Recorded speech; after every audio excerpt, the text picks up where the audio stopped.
Hola, muy buenos días. Les damos la bienvenida a este conversatorio magistral sobre violencias diversas, la lógica de la deshumanización, del Instituto de Investigaciones Sociológicas, UAPCO. También damos la bienvenida a quienes puedan conectarse.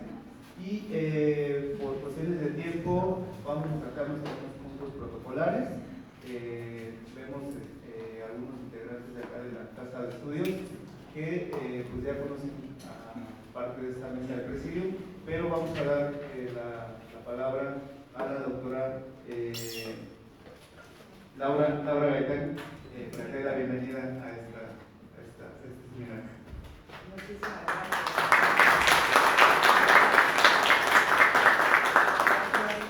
Bienvenidos, bienvenidas, y sobre todo agradecer a Edgar Vila nuevamente por estar con nosotros en esta plática el día de hoy, que se está arrancando el Seminario Internacional Problemas Sociales Emergentes en el siglo XXI. Este esfuerzo es gracias al trabajo colaborativo entre la doctora Virginia Guadalupe Reyes de la Cruz, del Cuerpo Académico de Estudios Sociales, con sus postdoctorantes, la doctora Irlanda, la doctora Lenice, quienes nos van a estar ocupando a partir de esta fecha hasta el 5 de diciembre, y el doctor Fidel. Por favor, hasta adelante los colaboradores, quienes van a estar hasta el 5 de diciembre en un seminario permanente, donde ojalá todos puedan estar asistiendo.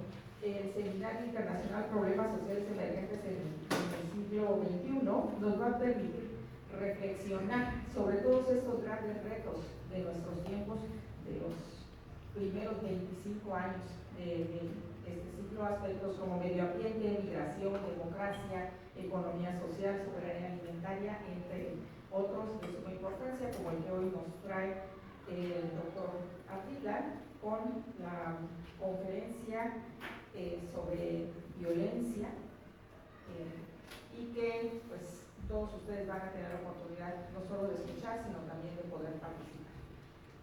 Fue por inaugurado este ciclo de seminario y conferencias, porque terminamos con una conferencia magistral también, ¿verdad?, con la doctora Blanca Rubio.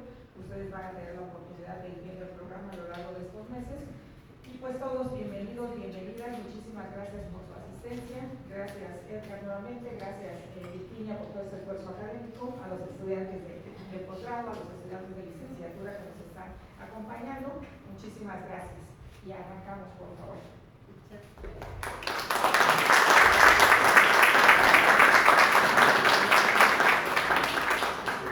Bueno, para abordar estos temas tan complejos y tan presentes hoy día, que tiene que ver en torno a la violencia, pues tenemos a dos participantes.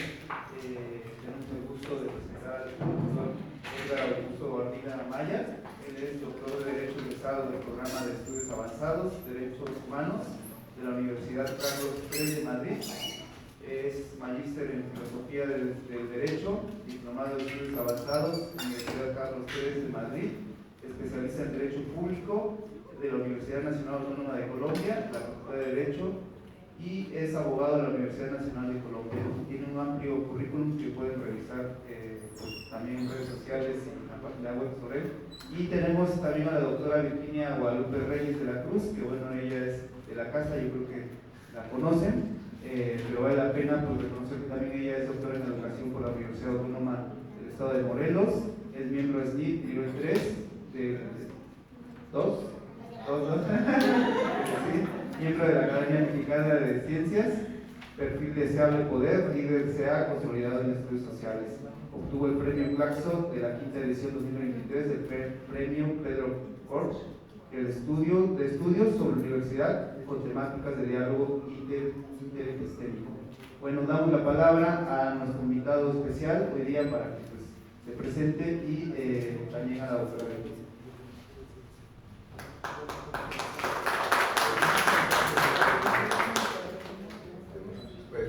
Muy bien, buenas tardes, me da mucho gusto estar aquí y pues estoy personalmente muy agradecido.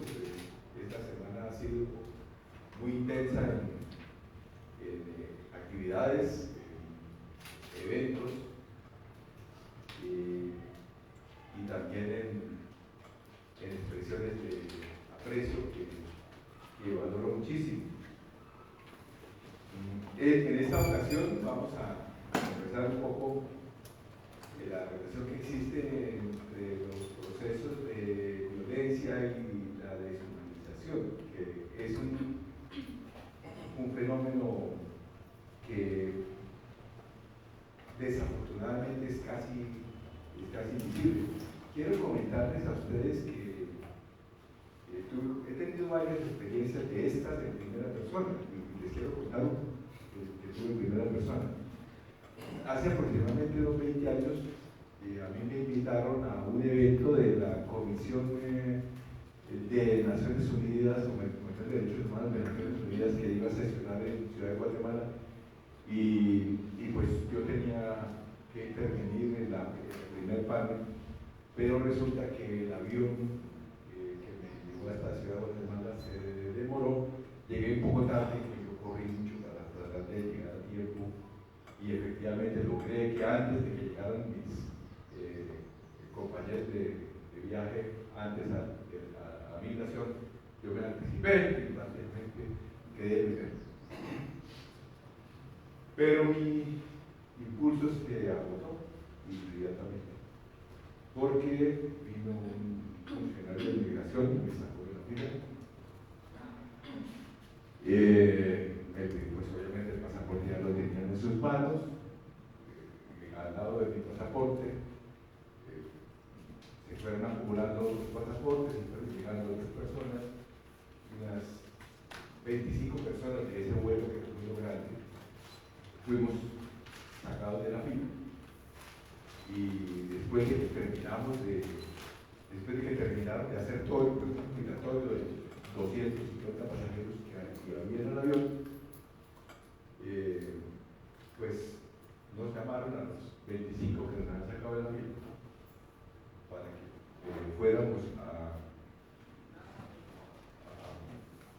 recibir nuestro pasaporte.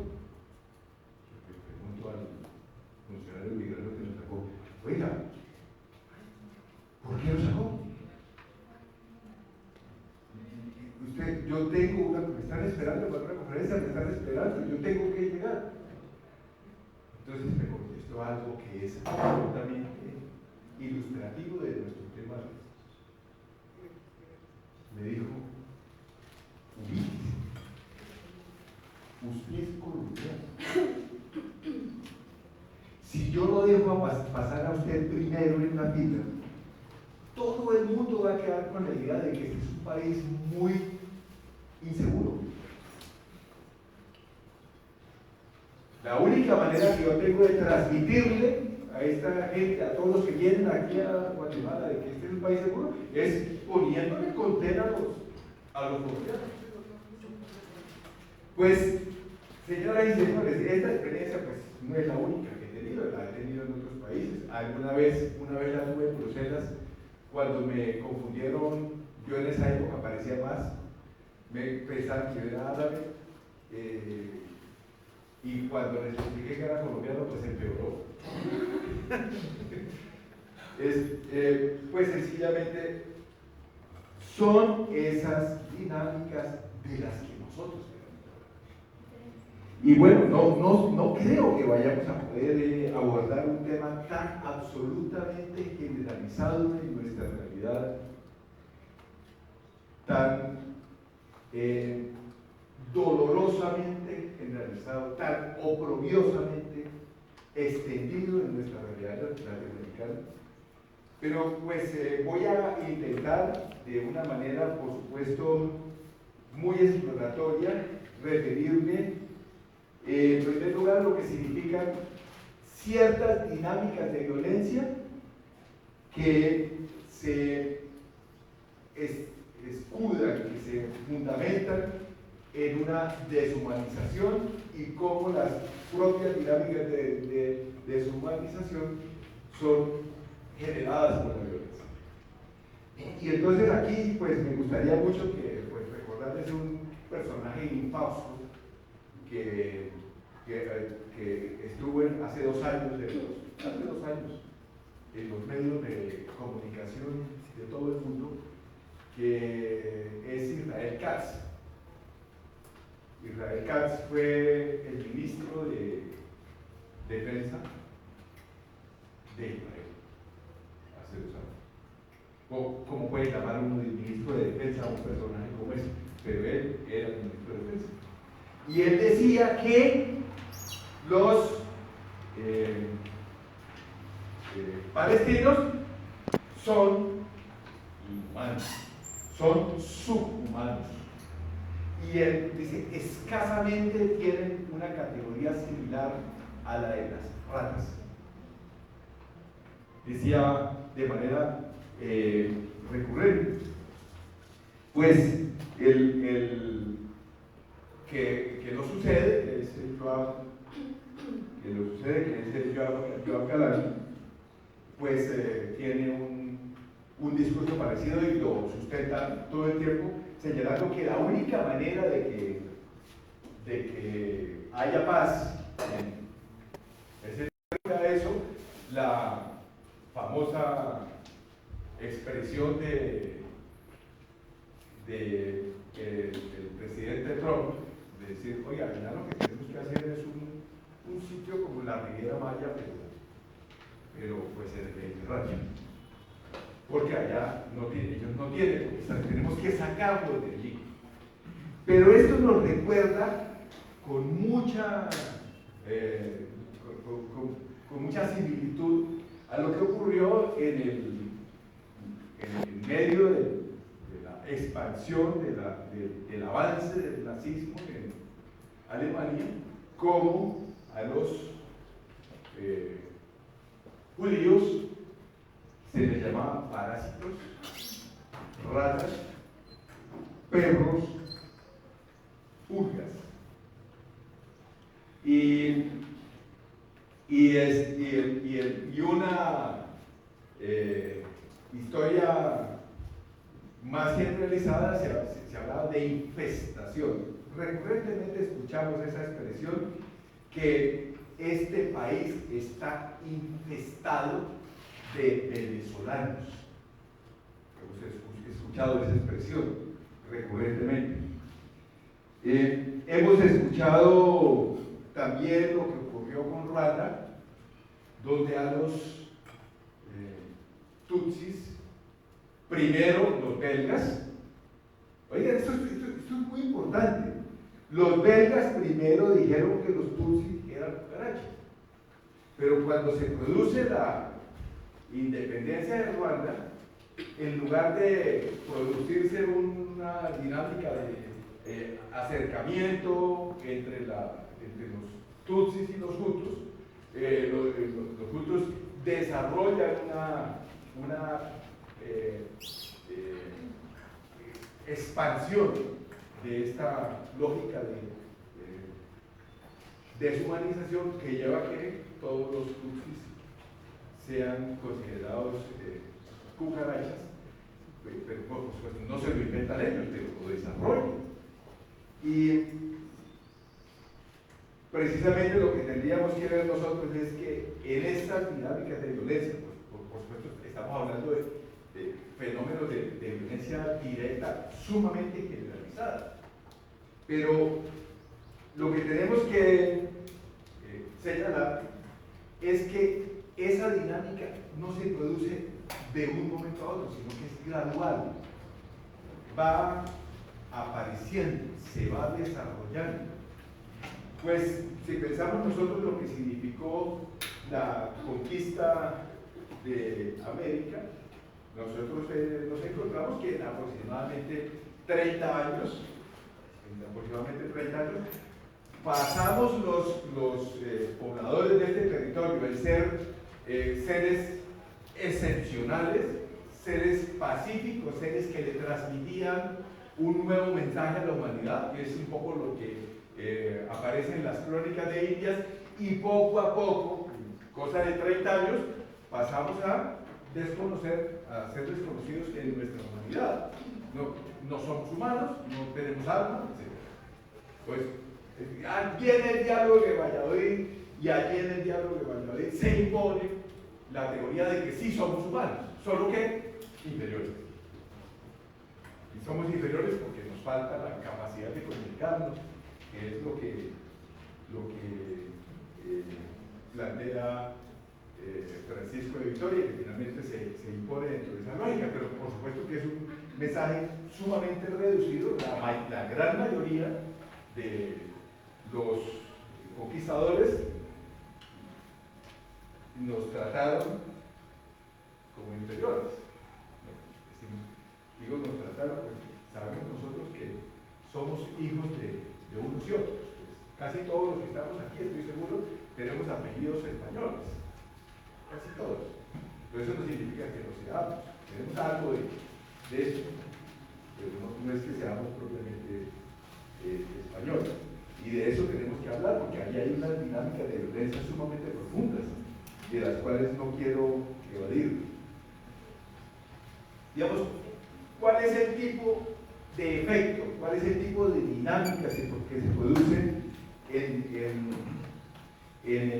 los escenarios de deshumanización? Cuando se deshumaniza al otro o a las otras personas, lo primero que se hace es contraer, impedir,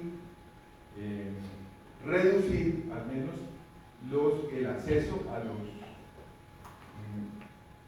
bienes sociales, a la educación y a la salud.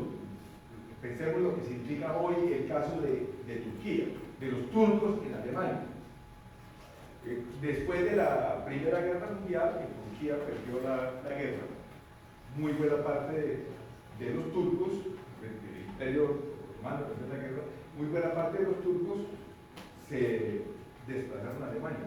Pero los turcos alemanes no han tenido nacionalidad. No siguen siendo turcos.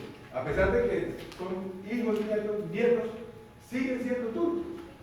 Y siguen siendo turcos sencillamente porque no se les ha concedido la condición de nacionales. Pero algo similar había pasado con los judíos. Por supuesto que antes de la República de Weimar, Alemania tenía una población judía con plena nacionalidad. Pero lo que empieza a ocurrir es que se le empieza a quitar la nacionalidad a los judíos, se les empiezan a quitar elementos propios de la nacionalidad hasta que ya se convierten en extranjeros en su propia tierra. Eso le pasa a los judíos. Y luego los judíos van y se lo hacen a los palestinos. Los palestinos están en su tierra y aparece una población migrante que gradualmente le va cercenando sus derechos. Hasta que llega un momento en que llega un momento, año, no sé, podría ser año 47 o podría ser año 68, pues dependiendo de la región de Palestina que estén habitando, que van perdiendo su condición de nacionales y se convierten en extranjeros. Y el día que entra el bulldozer a destruir la vivienda, lo único que hacen es leerle un texto en el que le dicen: mira, ya se tomó la decisión que esta casa ahora va a ser ocupada por el señor tal, así que desaloje porque vamos a arrasarla, la vamos a quitar. Y pues sí, efectivamente lo que ahí nos encontramos es que hay una dinámica de exclusión que se puede ir expandiendo sobre la base de que son cada vez menos humanos, cada vez se les deshumaniza en mayor medida. Si nosotros asociamos esto con el tipo de narrativas que se van desarrollando, efectivamente nos encontramos con que lo que está en la base de estas dinámicas de exclusión es unas narrativas deshumanizantes o por lo menos que menoscaban la condición humana que tienen que tienen estas personas. Y en muchos casos eso se asocia con unos discursos con un alto nivel de falsedad, pero utilizan discursos que pretenden basarse en la ciencia, señalando que hay razones para sustentar que hay ciertas partes de la humanidad que son de menos nivel que otros. Muy bien. Terrible. ¿Pero a qué hora? No, sí, claro, me toca así. Muy bien. Ay, caramba. Ya, sí, bueno, le agradezco. Entonces, quisiera. Y luego está, frente de eso, está el discurso religioso, que es desafortunadamente el que en el caso de los palestinos está predominando hoy. Un discurso de exclusión desde una religión, desde un texto bíblico que vale para una minúscula parte de la población del mundo, que señala que los elegidos, pues obviamente los que hicieron el texto son los que se consideran elegidos, pues obviamente el texto bíblico no tiene el mismo valor para los que no son judíos, pero hoy existe en el mundo un grupo de 8 millones de judíos que no son ni siquiera semitas, la gran mayoría no lo son. Sin embargo, hay un discurso que dice que son los semitas verdaderos, cuando los semitas verdaderos son nosotros, los descendientes de los libaneses, los descendientes de los filisteos, que se quedaron allí y que se convirtieron primero al judaísmo y después se convirtieron a otras religiones, como por ejemplo el islamismo. Pero ellos son los verdaderos semitas. Los otros no son semitas, son askenazis, que pertenecen a una región que está en el Cáucaso. Allá surge el apellido de Netanyahu, es un apellido inventado. El apellido de él es Milei, el verdadero. Él se cambia su apellido por Netanyahu y muchos otros lo han hecho. Golda Meir tampoco se llamaba así, o sea, se pusieron apellidos judíos, se pusieron apellidos semitas cuando no lo eran, o sea, hay un proceso de transformación, pero no hablemos de esa cara, hablemos de la otra. ¿A qué hora los pobladores de allí dejan de ser semitas? ¿Cuándo dejaron de ser semitas? Son los semitas de verdad, pero nadie habla de ellos como los semitas que son. Y cuando se habla de las víctimas del conflicto, que no es un conflicto, porque para que haya un conflicto tiene que haber dos partes, y ahí no hay dos partes, sino una parte que agrede a otra, eso es simplemente violencia directa, ahí no hay un conflicto, y cuando nos encontramos lo que está pasando allí, sencillamente se habla, que primero que todo usted tiene que hablar de los 1.200 víctimas del 7 de octubre del 23. Pero ¿por qué no vamos a hablar? ¿Por qué tenemos que hablar primero de eso y no hablamos de los cerca de 150.000 homicidios que había causado Israel en los años anteriores? ¿Por qué no hablamos de eso? Pues sencillamente porque los palestinos tienen que ser tratados como subhumanos, tienen que ser vistos como subhumanos. Los que son importantes son nosotros. Y siguen matando gente en nombre de los 300 que están en este momento detenidos. Pero están matando gente. Estamos hablando de que se reconoce aproximadamente la existencia de 65.000 homicidios producidos desde el 7 de octubre hasta acá.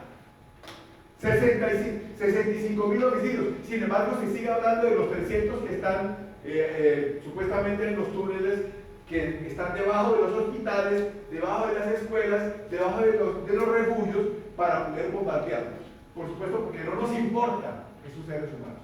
No nos importa a quiénes, a los discursos que predominan, que están en los medios de comunicación, que no tengan ninguna duda, que están en Televisa, que están en Azteca, que están en los medios de comunicación hegemónicos, que son los que precisamente están produciendo esa deshumanización. Pero, pues hay una parte que no voy a poder desarrollar suficientemente, pero quisiera dejar enunciado, ¿no? ¿Acaso? Un poco para que vayamos, digamos, dialogando. Sí. Yo creo que se puede retomar en ese mismo diálogo. Muy bien, entonces termino diciendo esto. Lo que tenemos que asumir es que esa deshumanización se produce a través de varios medios. Simplemente lo dejo enunciado. Se produce a través de varios medios. Uno de esos medios es la sustracción de los beneficios sociales que existen. Pero luego de eso hay una exclusión de las posibilidades de desarrollo profesional. El hecho de que, por ejemplo, hoy en Estados Unidos se esté imponiendo la nacionalidad por suelo, haber nacido en México, y usted en México, los mexicanos que han nacido en Estados Unidos no pueden obtener la nacionalidad norteamericana si se impone pues esta tendencia.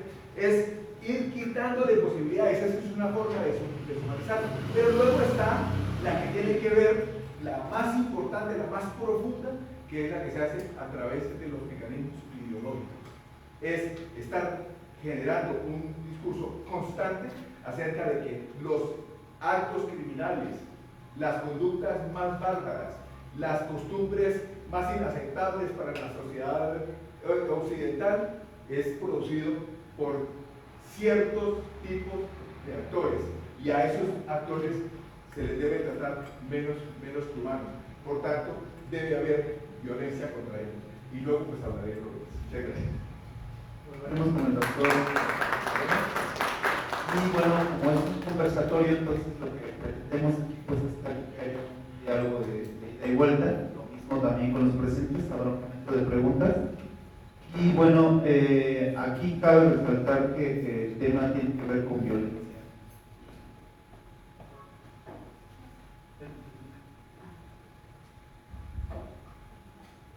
Sí, entonces, ¿qué tiene que ver con violencia? Y bueno, aquí hay varios estudiantes de sociología y creo que de ciencias sociales, y que podemos percibir la violencia desde diversas ópticas, pero creo que también viene acompañado de un concepto que hay detrás de la violencia, que es la cuestión de la seguridad. En el sentido de quién define quién es humano o quién es subhumano, quizás una pregunta que cabe colocar aquí, en el sentido de la situación que estamos viviendo en la región latinoamericana, es la cuestión de seguridad. Vemos que lo mismo que se cataloga como subhumano una población, lo mismo se escala a nivel regional en términos de la movilidad de la gente con la migración, pero también desde el punto de vista de este concepto de seguridad también se escala un factor que es el de terrorismo. Vemos hoy día que detrás de la movilización de personas también se implementa en las constituciones de los estados-nación latinoamericanos después del año 2000, con el ataque a las Torres Gemelas, toda una reconfiguración de las cartas magnas de los estados-nación donde se implementan una nueva política, digamos, en términos de seguridad, que tiene que ver con esta tipificación también del terrorismo. Y hoy vemos que, por ejemplo, en México, que nos tratan lejano con Colombia, que nos tratan de la misma forma también en varias fronteras, por la vinculación que hay con el contexto de guerra contra el narcotráfico, que justamente se desprende con una estrategia de seguridad que fue conocido como el de Plan Colombia, y que después se exporta hacia México como el Plan México, y que después se cambia de nombre como Iniciativa Mérida. También otro programa de seguridad que es América de Seguridad para América del Norte, y que junto con ello viene acompañado también toda la organización económica regional, desde el Plan Puebla-Panamá o Proyecto Mesoamérica hasta IRSA. Entonces, un poco para acercarnos también a estas violencias sistemáticas, a estas violencias simbólicas y justamente desde la deshumanización de catalogar a ciertas poblaciones como en ese sentido, se coloca esta pregunta, ¿no? Entonces, ¿cómo nosotros podemos hacer esa lectura cuando hoy vemos que hay tropas militares de Estados Unidos en el Caribe? Cuando vemos que la frontera de México hay además de un programa de seguridad, hay una intervención directa de Israel para poder llevar a la escala de la seguridad con Gaza, lo mismo con México, ¿no? Entonces, ¿cómo podemos hacer esa lectura a partir de lo que ya brindó el doctor? Que es muy próximo lo que tenemos también con Palestina, no estamos lejanos a todo el escenario que se está dando en Palestina y lo que se prevé venir en la región latinoamericana, ¿no? Sobre todo por los intereses que hay. Yo creo que pecaríamos de inocencia de pensar que no estamos en el radar de los intereses geopolíticos a nivel regional latinoamericano. Le paso la palabra a la doctora Virginia y posteriormente regresamos con el doctor. Muchas gracias, pues muy buenas tardes a todas, a todos los que están aquí presentes, nuestros estudiantes, los postdoc, académicos y sobre todo porque me gusta que ya nuestros estudiantes de sociología están siendo también protagonistas de estas actividades del cuerpo académico, como es el caso de quien está moderando. Eso creo que es algo importante porque esta es la función de este seminario, entrar en este proceso formativo que nos ayude justamente a ir colocando a los estudiantes a debatir estos temas que nos competen y que nos llegan y que para nosotros son muy importante pensarlo así desde nuestras estancias postdoctorales, que son investigadores también, que han terminado ya su formación y que vienen al instituto. Yo celebro esto y por eso estamos contentos aquí en este panel inicial.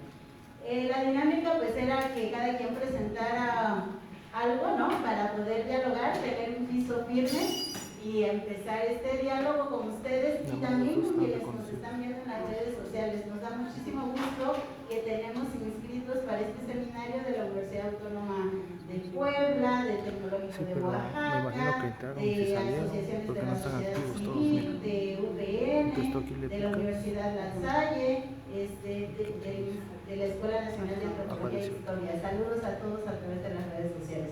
Y bueno, me voy a permitir hacer mi reflexión para poder empezar nuestro diálogo con todos ustedes y que podamos avanzar.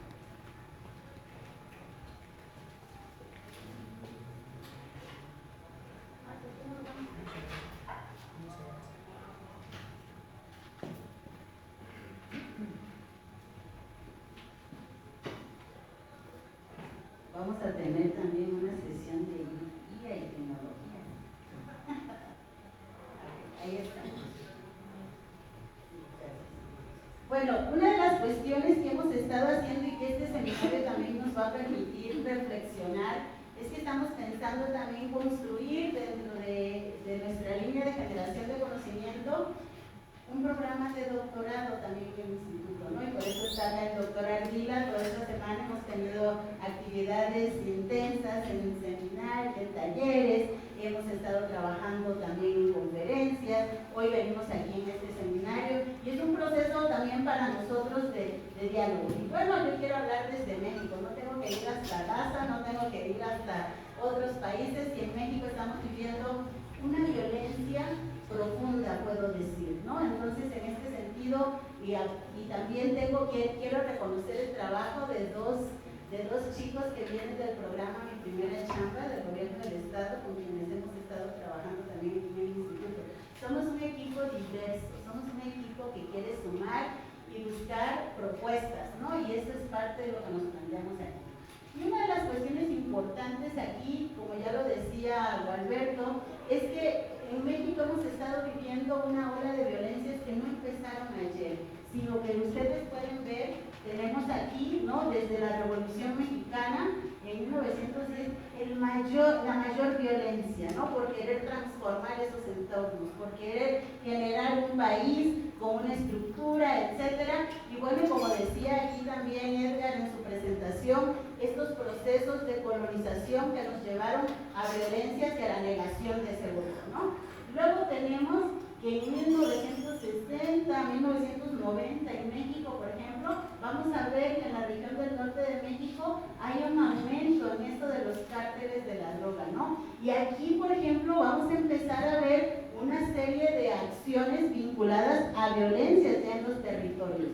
Y bueno, todos conocemos en México también esta guerra contra el narco en 2006, ¿no? Eso creo que es un dato muy importante porque, como señalaba ahorita Gualberto, estamos también en el marco, no es porque lo haya querido impulsar México, sino es parte de una estrategia global que se va posicionando en cada uno de los países de América Latina y del mundo. Hay textos hoy en día que nos hablan que el ejército está creciendo en todos los países y uno puede decir ¿por qué?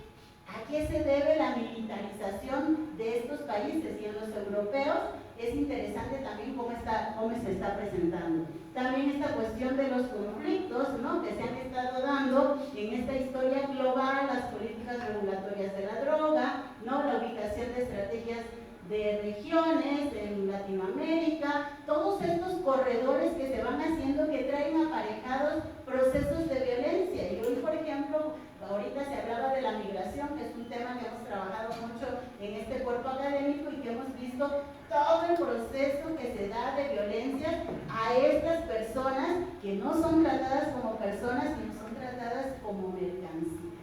Y eso es algo que nosotros hemos llegado a escribir en nuestros textos y que van marcando, ¿no? Y aquí es donde empieza toda esta cuestión de cómo entonces se van presentando esos delitos en México, cómo se van dando estas guerras y qué es lo que nos van generando. Quiero que nos focalicemos también cómo estas formas de comunicar, ¿no?, de presentar, nos van haciendo que nosotros vayamos naturalizando.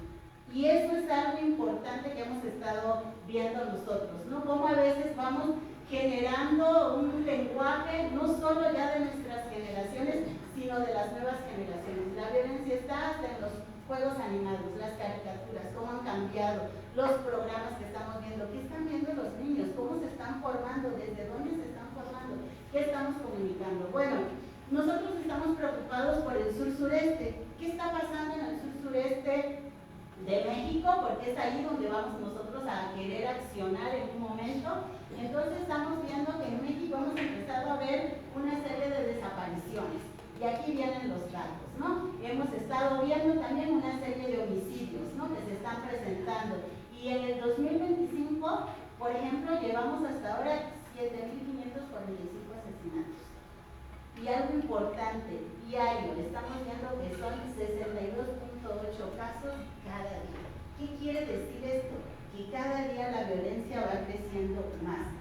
Otra de las cuestiones, otro tema con los que nos hemos encontrado es esto de la trata de personas, ¿no? Y estamos viendo, ¿qué es la trata de personas? Pues es esas personas que se llevan para la prostitución, para generar otro tipo de contactos con ellos, de hacer estos abusos, ¿no?, que es parte también de la violencia a los cuerpos de esas personas, ¿no? Entonces, aquí estamos viendo cómo esta región sur-sureste de México se va transformando y estos son como los elementos que nosotros vamos encontrando, ¿no? También la cuestión de los secuestros. Cada día estamos más propensos a este tipo de actividades. ¿Y qué tenemos? A 2025, a julio, miren, 1.780 secuestrados. Y eso es un dato revelador para nosotros, porque pensábamos que estos se estaban dando más en ¿dónde? En el norte de México, porque siempre estamos hablando de Guanajuato, de Michoacán, de Guadalajara, ¿no? Entonces decimos, allá en Jalisco es donde está pasando esto, en el sur no, pero cuando ya rastreamos qué está pasando, vamos a empezarnos a dar cuenta que cada vez tenemos la violencia más cercana a nosotros. Y también otro elemento que encontramos fue este de extorsión. Hoy en día la presidenta de México está sacando una iniciativa para que ella pueda denunciar de extorsión sin presentarte a ningún lado, solo por teléfono. Y ya colocaron ahí el número telefónico. Habría que ver qué tanto está funcionando, ¿no? Entonces, eso es también un dato importante. ¿Qué es lo que dicen los textos que se revisaron? ¿Por qué pasa esto? Y lo atribuyen a tres cuestiones importantes: a la corrupción, al nepotismo y a la impunidad. Antier acabamos de ver el cambio de los jueces. Esperemos que esto revierta esta situación, porque es el discurso, ¿no?, que se está generando. Vamos a ver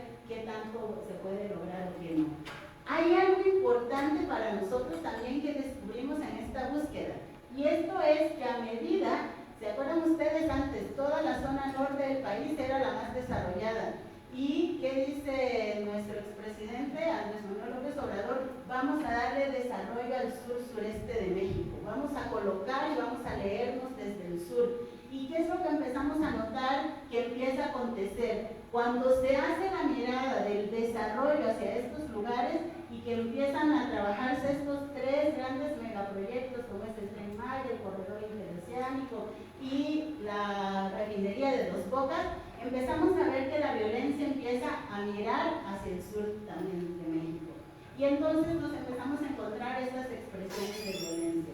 Conflictos territoriales, ahora que estábamos en la cuestión del taller, veíamos la conflictividad también en Oaxaca, cómo está presente, pero no solo es en Oaxaca, está en toda la región sur-sureste de México y muy focalizado, ¿no? La cuestión del despojo también de los territorios, la extorsión y los secuestros, datos que para nosotros son interesantes empezar a ver, y aquí es donde decimos, a ver de los estados del sur-sureste de México, si siempre nos mandan hacia Michoacán, hacia Guanajuato, hacia Sinaloa, pero miren lo que nos encontramos, Guerrero se convierte en uno de los primeros estados con mayores homicidios, con datos al 2024.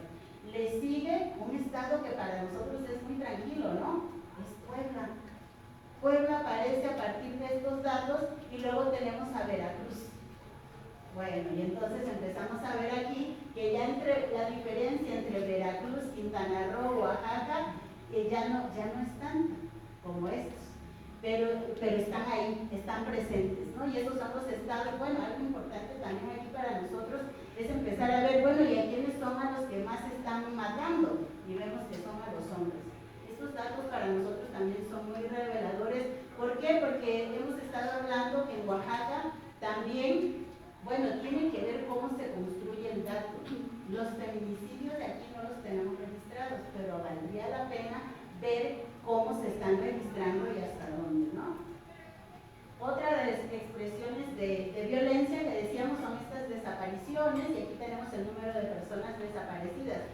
Cuando una familia enfrenta un proceso de desaparición, híjole, tiene unas implicaciones de tipo emocional. Yo me quedé impactada, y ahí es donde interpelo también con nuestra experiencia, el Día de las Madres. Muchas mamás estábamos celebrando estar con nuestros hijos.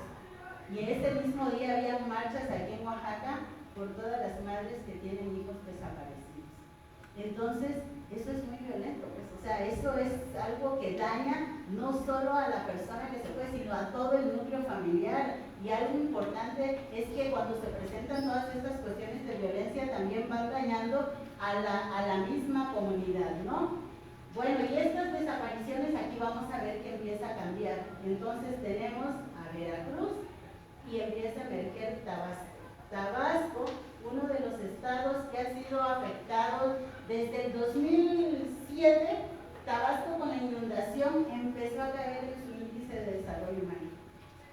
Y empezó a entrar toda una serie de violencias impresionantes a ese territorio. Y hoy lo vemos que está liderando también esta parte ya de las desapariciones. Muy bien. Y entonces aquí vemos personas desaparecidas y no localizadas a mayo del 2025, y volvemos a ver aquí los datos por hombres, mujeres, ¿no? ¿Quiénes son? Y volvemos a ver Veracruz, que es el que va a la punta, junto con Guerrero, ¿no? Ahora, estas cuestiones, ¿de dónde sacamos todo esto? Pues los vamos sacando, ¿no? Vemos que no hay, siempre nos decían hasta en los talleres, los compañeros que están dedicados a este tipo de investigaciones, que las cifras a veces van a variar dependiendo de quién las está generando y desde dónde, ¿no? Y eso es algo muy importante, y aquí vemos cómo algunos van sumando a estas cifras que nosotros fuimos viendo, ¿no? Ok. ¿Cuáles son las poblaciones más vulnerables? Y creo que esto es algo muy importante para nosotros. Estamos viendo que la población más vulnerable son los grupos étnicos, y en Oaxaca tenemos esta población, en Guerrero, que es uno de los principales estados, en Chiapas, si se dan cuenta, casi no aparece, pero sí está. ¿A quiénes más se les está privando de su libertad o asesinando o generando otro tipo de situaciones? Son a los líderes comunitarios. por estas cuestiones que decíamos. ¿Quiénes defienden los territorios? Las comunidades. Entonces a ellos también se les está atacando, también a los defensores sociales y ambientalistas, también a algunos académicos y estudiantes que se han integrado a todos esos procesos, pero también algo muy importante es a los migrantes. Y aquí, por ejemplo, lo podemos ver desde Oaxaca, que es un estado de inmigración, de migración, de tránsito, cómo estas violencias se han ido presentando y cómo nosotros aquí, ya lo decía Edgar, ¿no? Empezamos a ver a través de los migrantes también este proceso de deshumanización. O sea, no los vemos como personas, los vemos como otra cosa menos como personas. Yo creo que eso es un elemento muy importante. Y aquí pues también podemos ver lo que emerge ante las violencias. ¿A qué se obliga? Bueno, veíamos el otro día en un ejercicio que nos hacía Heriberto, ¿no? Cómo el lugar seguro, donde todos mapean, ¿no? En el ejercicio que hicieron, que decía él, es la casa. Es el único lugar seguro. Todo lo que implica salir a la calle, ¿no? Y entonces ante esto pues podemos ver formas de organización colectiva para protegerse, la cuestión de la comunalidad, la cosmovisión indígena, ¿no? Que tiene que ver en cómo nos cuidamos, cómo generamos nuestro propio resguardo, ¿no? Y por eso también las violencias hacia ellos. Y bueno, tenemos que pensar, ¿no? En algunas propuestas de solución que tengan que ver con estas cuestiones también de la técnica. Y con esto, con estas fotografías que fuimos presentando y estos datos, yo quiero llegar. ¿Cuál entonces es esa lógica de la deshumanización? ¿En dónde tendríamos que centrarnos? Bueno, y lo primero que podríamos ver es en ese otro, ¿no? ¿Quién es ese otro? Nuestra sociedad está constituida por personas. Entonces, ese otro es una persona. Hace unos meses fui a una conferencia de Rita Segato. Y Rita Segato decía algo: renuncio a mi condición de especie.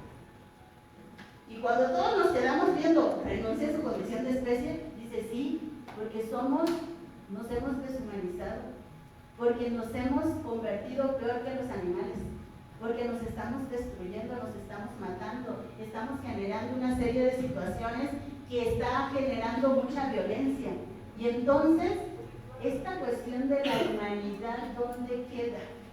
Si ya no nos estamos mirando como personas, ¿cómo que nos vamos a ver? ¿A dónde tenemos que regresar? ¿Qué es lo que estamos perdiendo en el camino? ¿Podemos cambiar esta mirada en lo social? Nosotros estamos aquí. Y algo muy importante también es, y que coincido aquí con Edgar, el lenguaje, las narrativas. ¿Desde dónde estamos narrando? ¿Cómo estamos construyendo ese otro? No es que es el migrante que viene a generar conflicto, que nos viene a quitar nuestras fuentes de empleo, que viene, ¿no? Y entonces tenemos todas las políticas antimigratorias. Y luego vienen aquí, el otro día trabajamos esto en la Cámara de Diputados, y luego llegan a Oaxaca, a ver, quiero trabajar, ¿y qué decían? Preséntame tus papeles. Oye, pero es que me deportaron y no traigo nada. No, pues preséntame tus papeles. Hoy me da gusto que este trabajo que hemos estado haciendo con ellos llevó una política pública. Hay que contratar al migrante y hay que hacer esta acción afirmativa a través de un ejercicio. Oye, me estás diciendo que eres chef, muéstrame entonces aquí, hazme una degustación. Ya no le tengo que hacer que tráeme tu cédula profesional que eres chef, ¿no? Entonces tenemos que ir también nosotros mirando al otro en esta condición de humanos, tener un gobierno más cercano a esos sufrimientos, ¿no? A esos dolores. Hoy podríamos hablar de los dolores de nuestra sociedad. Otra cuestión también importante es las violencias estructurales. ¿Dónde están estas violencias estructurales? En nuestras propias instituciones. Ahí están. Identificábamos, hasta en la forma de cómo educamos puede ser con violencia. Y hablamos, nosotros hemos trabajado, y aquí quiero hacer un paréntesis, con Jacob, hicimos este trabajo de el diálogo interepistémico, porque a veces negamos la cultura del otro, negamos al otro y generamos lo que son los epistemicidios, una violencia impresionante. Negarle a la otra persona su forma de ser, su cultura, su cosmovisión, y eso en la educación es muy violento. ¿Por qué? Porque transgrede los niveles de su experiencia, de su comunidad marcados por una disciplina monocultural que no te permite generar este diálogo con el otro y acercar el conocimiento a un entorno concreto. Por eso nos decimos que las violencias son situadas. Bueno, y lo que vemos en una constante en todo esto es una relación de poder. El poder es el mal del humano y eso nos deshumaniza. Y podemos remitirnos a textos como los de Max Weber, donde habla que el fin, la acción social con arreglo a fines. Así actuamos a veces. Y podemos ver también, ¿quién ha leído aquí El Príncipe de Maquiavelo? El fin justifica los medios. O podemos ver tantas expresiones, o ahora un sociólogo, o no sociólogo, Foucault, que todo el mundo lo retoma con la microfísica del poder y cómo vamos ahí caminando y cómo vamos, yo digo que lo traemos mucho a la sociología, aunque no sea sociólogo, no se declare así, pero que también nos está hablando cómo nosotros en nuestro diario actual también estamos inmersos en esta relación de poder. Entonces eso es lo que nos va marcando y lo que nos va llevando a que cada vez nos vayamos deshumanizando, ¿no? Y bueno, esto nos puede dar una, y no lo digo yo, esto lo dice Galton, lo dice Zizek, lo dicen, ¿no? Que ya lo hemos discutido con los estudiantes que están aquí, podemos hablar de esa violencia física. Lo que yo les presenté ahorita de esas imágenes de las desapariciones forzadas es todo el daño que se le puede hacer a un cuerpo, ¿sí? Pero también esa violencia puede ser en casa. No nos vayamos hasta una desaparición, puede ser en casa, en la forma en cómo educamos, en el maltrato que le damos a nuestros hijos, a nuestras parejas, a nuestros vecinos, etcétera, ¿no? Eso es una violencia física. La violencia estructural que también estaría focalizada todo esto, el papel que juegan las instituciones, ¿no? Y cómo todo esto se va quedando en una dimensión simbólica, subjetiva. Si yo desde pequeño voy viendo cómo se va dando todo este proceso de violencia en mi entorno, entonces ¿qué tipo de persona voy a ser?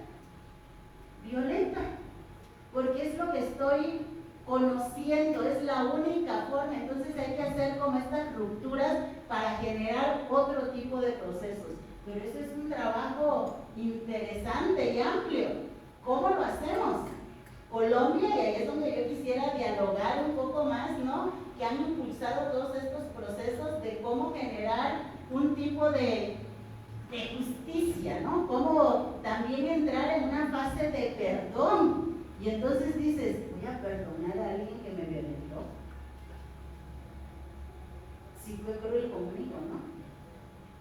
La justicia restaurativa, de la que nos empezaron a hablar los colombianos. Y ahí es donde nosotros tenemos que ver, tenemos que llegar hasta allá, o todavía México estamos a tiempo de poder hacer algo desde nuestro tejido social para poder reconstruir, generar otros procesos. En Oaxaca hablamos mucho de la comunalidad y de nuestra empatía con el otro y nuestro amor y nuestra alegría en la vida. Eso es lo que tenemos que empezar a ver, si en realidad nos alcanza todo esto, porque al final de cuentas lo que estamos generando también es un tipo de persona dañada psicológicamente. Me quedé impactada el otro día cuando decían que había salido un joven del reclusorio de Miahuatlán y de la iglesia de la Basílica de la Soledad al Zócalo, apuñaló a varias personas. El resentimiento que tenía de todo lo que había guardado mientras estuvo ahí recluido. Hicimos algo por su inserción social. ¿Qué hicimos? Se le venció su condena y lo sacaron a la calle. ¿Y qué pasó después de eso? Pues vuelve a regresar. Hay un daño, ahí tenemos que pensar también los mecanismos de cómo se está procesando toda esta cuestión de aplicar un proceso remedial para que no haya justicia. No es encarcelarlos. ¿O vamos a hacerla tipo Bukele? ¿Qué vamos a estar pensando? ¿No? Entonces estas cuestiones tienen que ver con ello, porque tienen que ver porque al final de cuentas como personas tendríamos que estar dimensionando todas las afectaciones que también tienen. ¿Qué carencias le llevaron a robar? Agredir a alguien y quitarle sus cosas. ¿Qué carencias? ¿Por qué el Estado no se lo proveyó? ¿O quién se lo iba a proveer? ¿Quién no lo cumplió? ¿Qué pasó ahí? Bueno, yo me quiero quedar aquí justamente para abrir el diálogo, y estas son las fuentes que nosotros consultamos. Muchas gracias.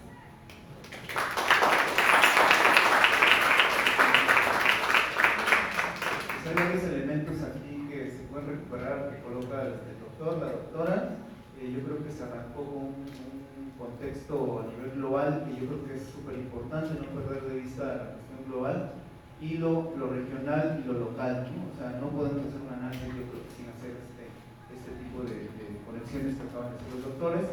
Y yo me remitiría justamente a esta cuestión de Palestina. Hoy en lo que estamos dialogando pues está en camino la flotilla global de Sumo, que va a intentar romper pues ese bloqueo mediático y crear ese puente también de solidaridad humanitaria. Que esto lo deberían de estar haciendo entonces los gobiernos, los estados-nación, la ONU, o quién debería de estarlo haciendo, es la pregunta en el sentido de cómo Rita Segato lanza justamente esta postura de que ha perdido la credibilidad en el humano, ¿no? En la humanidad, sobre todo por lo que está pasando en Gaza. Entonces, ¿quién podría y quién debe atender este conflicto a nivel global? Un poco también va recargado hacia una pregunta que posteriormente podría comentar quizás la doctora, de si realmente el Estado, el gobierno puede resolver la cuestión de la violencia en lo local también, a través de una política pública, o cómo podríamos atender esta violencia cuando muchas veces se expresa en un sentido sistémico. Y yo creo que lo que se está dando hoy en Estados Unidos a partir de la guerra arancelaria hasta lo local, que es la aprehensión y deportación de migrantes que se justifica que están vinculados con el crimen organizado. Muchos oaxaqueños, oaxaqueñas sabemos que no es así. Hay muchos migrantes que están en su trabajo y han sido aprendidos y han sido deportados. Pero vemos que esto es una política también que escala a nivel regional y a nivel global. Cuando la guerra contra el crimen organizado escala otra magnitud, ¿no? Y vuelvo a la pregunta con la que inicié hace un momento: ¿qué lectura le damos a la presencia de tropas militares en el Caribe? ¿Y qué podría suceder en términos regionales que no tiene que ver con Venezuela solo si estalla un conflicto de mayor escala? Y entonces podríamos ver un tipo de violencia que no imaginamos y que creo que no estamos poniendo atención, que creo que vale la pena sí hacer una lectura también de las amenazas que hay de Estados Unidos hacia México de querer intervenir con tropas militares. No es la primera vez, se hizo desde gobiernos anteriores con otras iniciativas. Entonces, pues regreso la palabra al doctor y coloco estos puntos ahí como un poco para regresar y la palabra. Bueno, muchas gracias. Pues realmente hemos puesto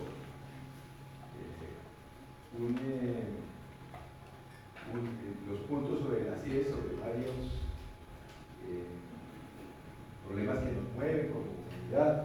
Afortunadamente, Rita Segato no tiene razón por todos y creo que tendríamos que conversar un poco sobre estas dinámicas que nos sirven para entender lo que pasa en el sur de México, pero también lo que pasa en América Latina. Voy a referirme, bueno, de entrada voy a decir algo sobre el fenómeno de Trump en medio del golpe de Maracaibo. Pues es algo enormemente amenazante, descomunal, que no tiene proporciones. Estamos hablando de una movilización armada que alcanzaría para hacer una destrucción de varias ciudades de Venezuela, por supuesto, pues algo gravísimo. Pues tenemos la esperanza. Yo creo sinceramente creo que esa esperanza cabe de que sea simplemente otro de los actos de baladonería que lo caracterizan, y una forma de presionar una negociación. ¿Una negociación hacia qué? Pues, hay una que tiene que ver muy encima, muy enfrente, que es la disputa entre Exxon y Chevron. De eso no se habla mucho. pero es lo más cercano. Exxon está completamente implicado en la explotación del petróleo del Esequibo, mientras que Chevron está más interesado en la zona de Cojedes. Interesado no, tiene un negocio. Parte de lo que se negoció hace un par de meses es que Chevron vuelve a la exportación de petróleo de Venezuela, una cosa que está ahora enfrente. Y pues esa es una posibilidad que está ahí. Hay otra que tiene que ver, pues, de la que se habla más, que obviamente la del narcotráfico nadie se la cree, porque los grandes exportadores de droga de Sudamérica somos Venezuela y Ecuador, perdón, Colombia y Ecuador. Venezuela no es un exportador solamente el 5% de la exportación que se hace en Sudamérica es venezolana. Más de la mitad es colombiana y 35% es ecuatoriana. Venezuela no tiene nada que ver. Y además lo hacen por el Pacífico, o sea, por esta zona que viene hacia México. Pero viene hacia México por el Pacífico, no es por el Caribe. No tiene nada. Pero luego está la otra de la que se habla, pues es obligar al gobierno de Venezuela a entregarse. Esa es una posibilidad, pues haberle puesto un anuncio de una recompensa de 50 millones de dólares, que es la más alta que se ha puesto a cualquiera, más que la que se puso por Bin Laden. O sea, no hay proporciones tampoco. Y bueno, puede ser que hasta denuncione, ¿no? Eso no se puede descartar. Pero seguramente todas estas dinámicas tienen que ver con algo que tiene que ver directamente con la violencia que se ejerce sobre el país. Estamos hablando de que en Venezuela se están aplicando actualmente 2.700 sanciones. Estados Unidos le aplica 2.700 sanciones. Y sabes, oiga, pero es que mire cómo está de mal manejado el país. Yo creo que puede haber muchas cosas mal manejadas.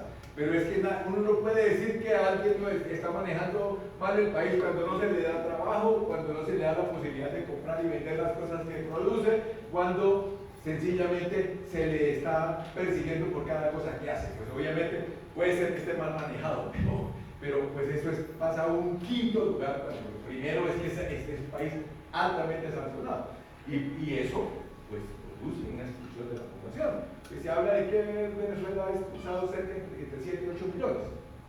Y un país que solamente tiene 33 o 34 personas en el censo, pues estamos hablando de que es el 20% de la población que se ha ido del país. Pues es algo muy grave y muy grave para la gente que vive allí, en una situación sumamente precaria, con carencia de acceso a todos los beneficios sociales. Podríamos hablar también que lo propuso Virginia, que habláramos un poco de la experiencia salvadoreña, en particular lo que significa Bukele, que también es muy importante para que podamos sacar conclusiones. ¿Qué es el fenómeno de las maras? Es básicamente una dinámica que surge como consecuencia de los procesos de exclusión de los centroamericanos en Estados Unidos, principalmente en el estado de California. Lo que ocurre es que en el estado de California son altamente excluidos, y son excluidos porque vienen de una guerra.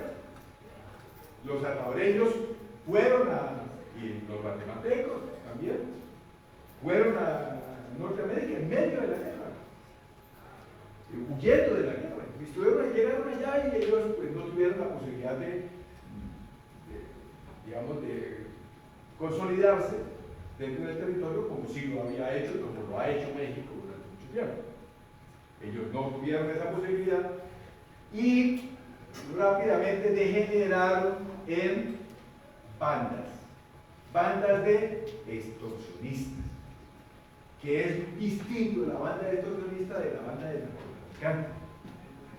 Y efectivamente, esos extorsionistas que azotaban a la población, muchos de ellos latinoamericanos eran víctimas de esas bandas, pero esa parte de extorsionistas fueron expulsados hacia Latinoamérica, pues principalmente hacia Guatemala y principalmente hacia El Salvador, y pues ellos se vienen como bandas y actúan como bandas, como maras, actúan como bandas, pero con la misma característica, no son bandas de narcotraficantes. ¿Y por qué subrayo esto? Porque una banda de narcotraficantes no funciona como un grupo pequeño, no funciona como un grupo relativamente autónomo. Las bandas de narcotraficantes hacen parte de estructuras transnacionales del narcotráfico. Y entonces, perseguir el fenómeno del narcotráfico no funciona a través de meter a la gente, a los bandoleros presos, a los malos, no sé cómo se diga, a los integrantes de las bandas presos. Eso no funciona. Lo que sí funciona para estos grupos extorsionistas, porque lo que pasa con esas bandas es que son extorsionistas. Pero entonces quisiera que veamos que hay una fuerte correlación entre estas distintas dimensiones de la violencia de las que estaba hablando Virginia hace un rato. Y es, efectivamente, nosotros tenemos una violencia que, obviamente, estos son actores sumamente violentos. Y son actores sumamente violentos que, como lo hemos visto de una manera dramática, expresada en todas las informaciones que salen por los medios de comunicación, se les ha deshumanizado totalmente. La manera como se les trata, se les maltrata en esos escenarios, y las manifestaciones públicas que hace Bukele de sencillamente suprimirles la comida.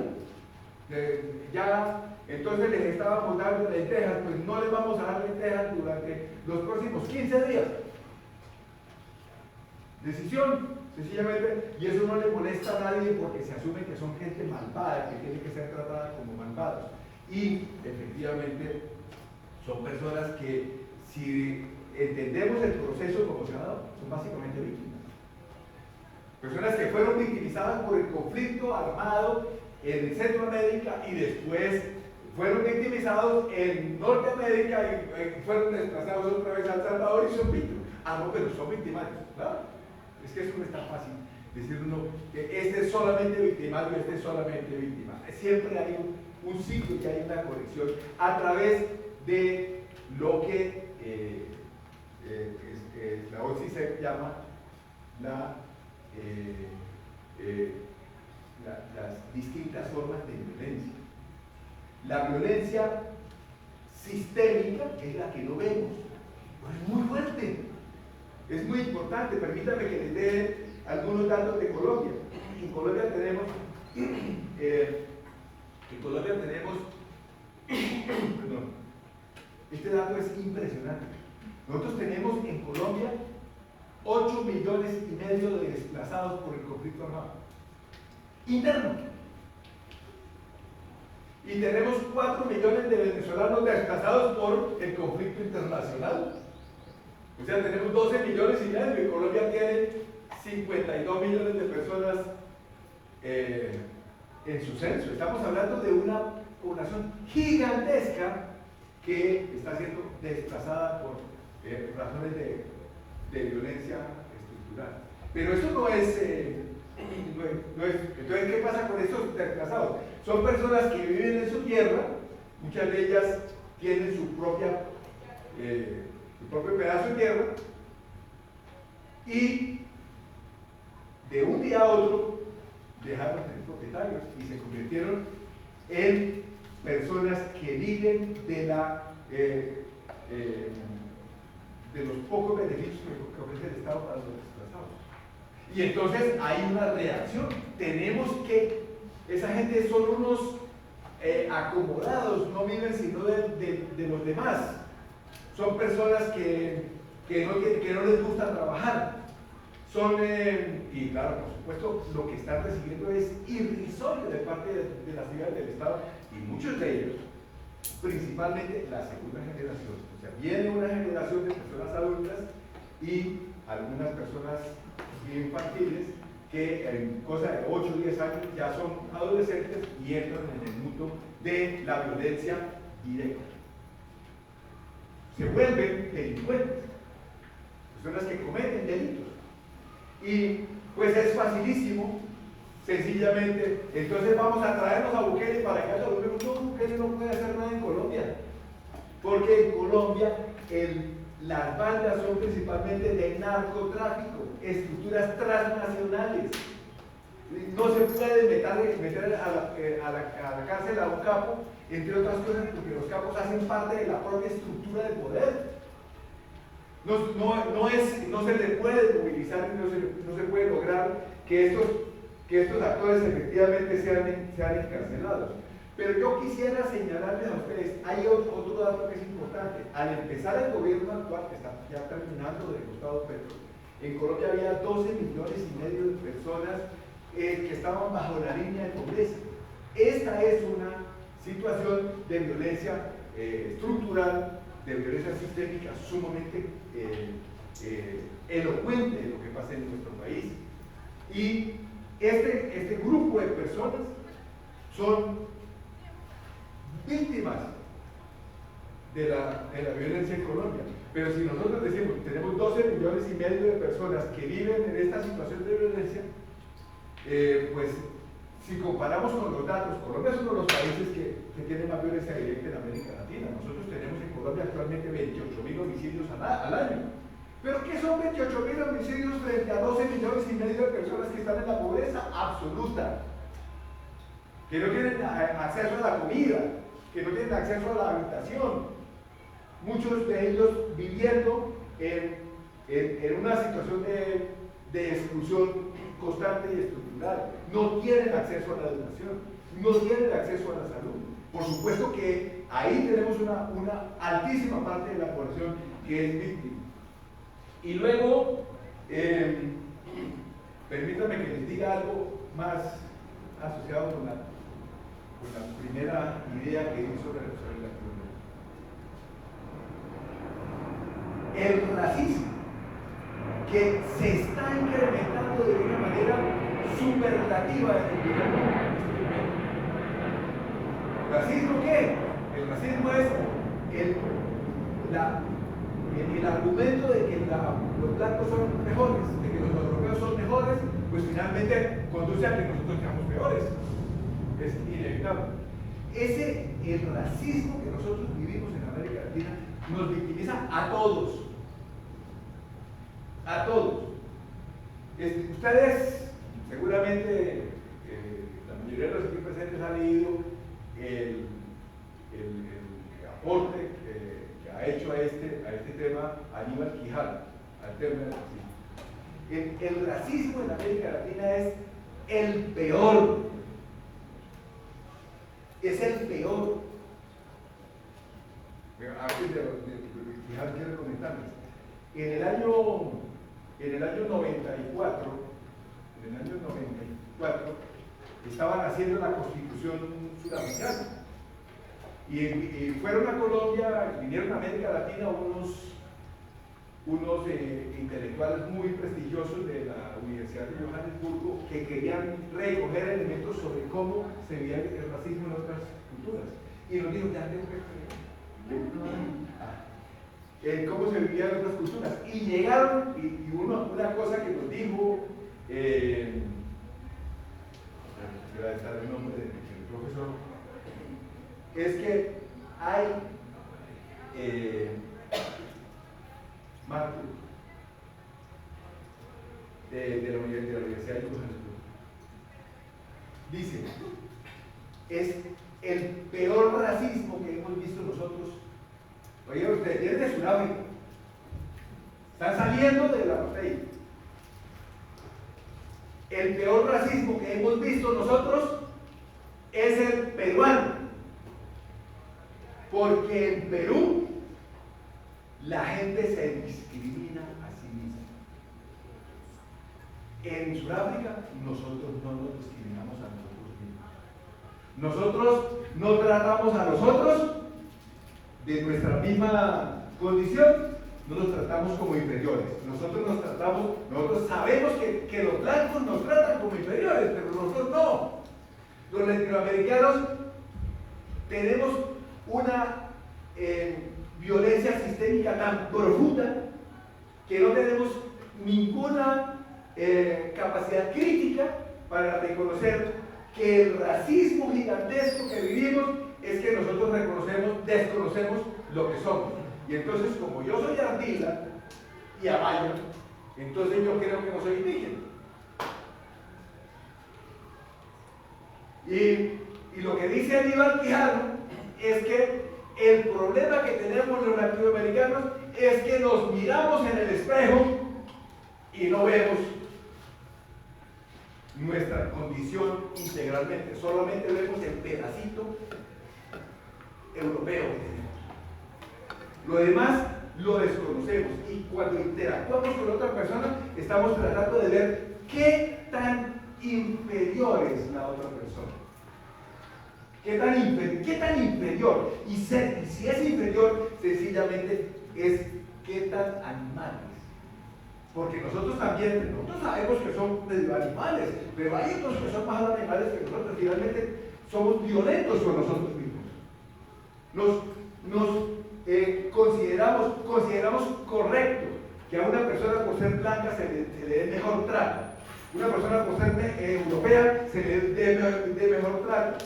Que haya dinámica de exclusión y discriminación generalizada. Les voy a contar que una vez yo iba llegando a Colombia con un colega canadiense, muy nórdico él, profesor de la Universidad de Toronto, Jeff Clark. Íbamos entrando los dos y bueno, había una fila larguísima, decía colombianos, y había una fila muy corta de 8 personas que decía extranjeros. Entonces yo, ¿ya nos vemos? No, venga, pero está más corta la fila de extranjeros. Y dice, pero yo no soy extranjero.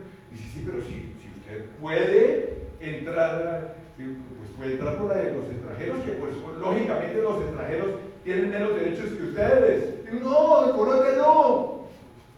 En Colombia los extranjeros tienen más derechos que los colombianos. Es en todas partes que tenemos menos derechos, no solamente en Europa y en Canadá. Tenemos menos derechos. Y por supuesto que esas son dinámicas de exclusión que producen resultados terriblemente oprobiosos que generan impactos en la calidad de vida de las personas. El sueldo que le pagan a un extranjero, yo sé que México es ejemplo de igualaciones de extranjeros y de nacionales, pues por lo menos en el Código de Derecho Social del típico, pues aparece eso, que yo digo es una cosa valiosísima, pero en Colombia los sueldos son mayores para los extranjeros que para los colombianos, por supuesto, pero no solo eso, sino que usted llega a hacer una fila para presentarse a un empleo y si usted tiene características caucásicas, tiene mucho más posibilidades de que le den un mejor empleo. Es sencillamente porque se asume que es de mejor calidad. Y termino con esta anécdota. En muchos talleres que yo he hecho, yo les pongo una foto, que tengo una muy buena foto, de un hombre rubio, de ojos azules, unos 75 de estatura, 1,85 de estatura, trabajando como cotero, cargando bultos en un puerto. Y les pregunto a las personas, ¿qué hace este señor ahí? ¿Qué hace? Y la gran mayoría dicen que está en el lugar equivocado, porque debiera estar en otro lugar. Ese no es un trabajo para un rubio de ojos azules. ¿Cuántas víctimas hay en Colombia y en América Latina de ese racismo? Estamos hablando, nosotros en Colombia somos 52 millones. Pues esos 52 millones en alta medida somos víctimas. Hay una parte bastante menor de personas que son caucásicos y son beneficiarios de la exclusión, beneficiarios netos de la exclusión, pero la gran mayoría de los colombianos estamos excluidos, estamos siendo victimizados. Y efectivamente, cuando pensamos en las posibilidades de tener una respuesta lo suficientemente digna de los seres humanos, no nos estamos incluyendo a la gran mayoría de nosotros, o por lo menos la parte que nosotros no vemos en el espejo no se considera aceptable como una posibilidad de trato igualitario frente a otros seres humanos. Eso sería por ahora. Muchas gracias. Bueno, el tiempo lo tenemos encima. Una pregunta más a la doctora y regresamos con una ronda de preguntas. Regreso un poco a la pregunta que había mencionado, complementando con lo que planteó el doctor Edgar también. Colocó un elemento aquí muy importante que son las redes ilícitas transnacionales. Es un concepto muy usado actualmente por la doctrina militar estadounidense principalmente. Y en ese sentido, yo creo que adoptan varios conceptos de terrorismo, le arreglan el narcotráfico, ¿no? Entonces, la pregunta va en el sentido de si este gobierno o este gobierno paralelo o narcoestado, como ya hemos mencionado en varios momentos, ¿no? Realmente puede resolver estos conflictos, digamos, internamente, o son parte del problema. Entonces, ¿qué lectura le da doctora en ese sentido?